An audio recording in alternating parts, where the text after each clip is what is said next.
नमस्ते।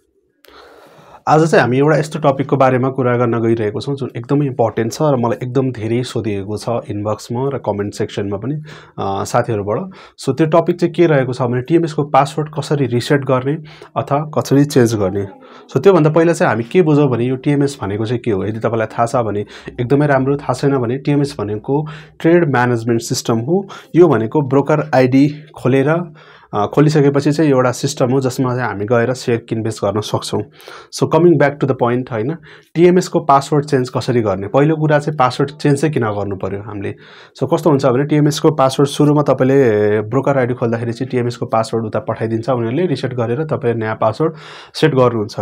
तर धेरै युजरहरुको समस्या चाहिँ के आउँछ भने धेरै महिनासम्म लगइन गरेनौ भने त्यो पासवर्ड एक्सपायर हुने, अर्को चाहिँ अब यताउता लेखेको छैन, कहीँ टिपेर राखेको छैन भने पासवर्ड चाहिँ बिर्सिने डर हुन्छ र त्यो भइसकेपछि चाहिँ अब फेरि लगइन गर्दाखेरि पासवर्ड मिलेन र लगइन गर्न गाह्रो भएको साथीहरुले चाहिँ यो क्वेशन सोध्नु भएको, त्यो बेलामा तपाईले टीएमएस को पासवर्ड चेन्ज गर्नुपर्ने हुन्छ।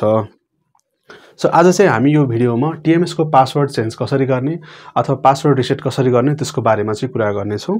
सो यदि तपाईलाई पनि यो टीएमएस को पासवर्ड रिलेटेड क्वेरी छ, कुनै डाउट छ भने यो भिडियो पुरै अन्त्यसम्म हेर्नु होला।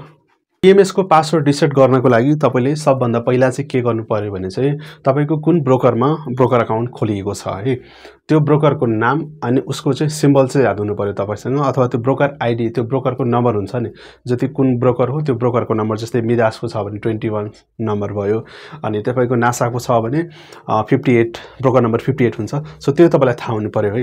त्यो थाहा छ भने चाहिँ तपाई के गर्नु पर्यो भने गुगल क्रोममा जानु पर्यो। गुगल क्रोममा गइसकेपछि तपाईले सर्च बारमा चाहिँ के टाइप गर्नु पर्यो, टीएमएस। अनि टीएमएस टाइप गरिसकेपछि चाहिँ तपाईले त्यसमा अब आफ्नो कुन ब्रोकर हो त्यो ब्रोकरको ब्रोकर नम्बर टाइप गर्नु पर्यो। मानम जस्तै मैले अहिले 21 टाइप गरे, टीएमएस 21 टाइप गर्नु पर्यो। ओके, अब यो आयो है, यो आइकन खुल्छ। यो जुन पहिलो लिंक आउँछ हाम्रो नेप्से अनलाइन ट्रेडिङ सिस्टम चाहिँ यसमा चाहिँ जानु पर्यो रिसेट गर्नको लागि है। यहाँ हेर्न सक्नुहुन्छ अब यो लोड भइराछ। अब एकदमै ध्यान दिनुपर्ने कुरा चाहिँ के छ भने यहाँ है, यही हो हाम्रो अघि हामीले टीएमएस को कुरा गरे, यही हो हाम्रो के हो यो टीएमएस। यो भनेको टीएमएस भने ट्रेड म्यानेजमेन्ट सिस्टम।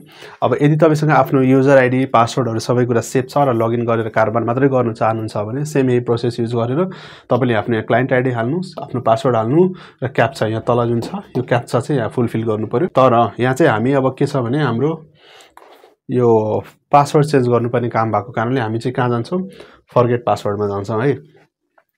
अब फरगेट पासवर्डमा गइसकेपछि चाहिँ तपाईसँग यो पासवर्ड रिसेट गर्नलाई आफूसँग मिनिमम पनि तपाईको आफ्नो क्लाइन्ट आईडी थाहा हुनु पर्यो र मेल एड्रेस चाहिँ थाहा हुनु पर्यो। मेल एड्रेस चाहिँ तपाईले टीएमएस बनाउने बेलामा ब्रोकर आईडी खोल्ने बेलामा जुन मेल दिनु भएको छ त्यही मेल नै चाहियो तपाईको। अरु कुनै मेल छ भने अलिकति गाह्रो हुन्छ। सो जुन मेलबाट तपाईले टीएमएस खोल्नु भएको छ त्यही मेल नै चाहियो। अब यहाँ चाहिँ तपाई आफ्नो क्लाइन्ट आईडी हाल्नु पर्यो र जे मेल हो त्यो मेल हाल्नु पर्यो रिसेट गर्नको लागि। र हालिसकेपछि चाहिँ के गर्नु पर्यो भने सबमिटमा क्लिक गर्नु पर्यो र सबमिटमा क्लिक गरिसकेपछि चाहिँ तपाईको त्यो मेलमा के आउँछ, एउटा रिसेट लिंक आउँछ है। रिसेट लिंक भनेर आउँछ। त्यो लिंकमा क्लिक गरिसकेपछि तपाईको नयाँ पासवर्ड चाहिँ फेरिबाट सेट गर्न भन्छ। सो यसरी चाहिँ तपाईले आफ्नो टीएमएस को पासवर्ड चाहिँ रिसेट गर्न सक्नुहुन्छ अथवा पासवर्ड चेन्ज गर्न सक्नुहुन्छ फरगेटमा गएर।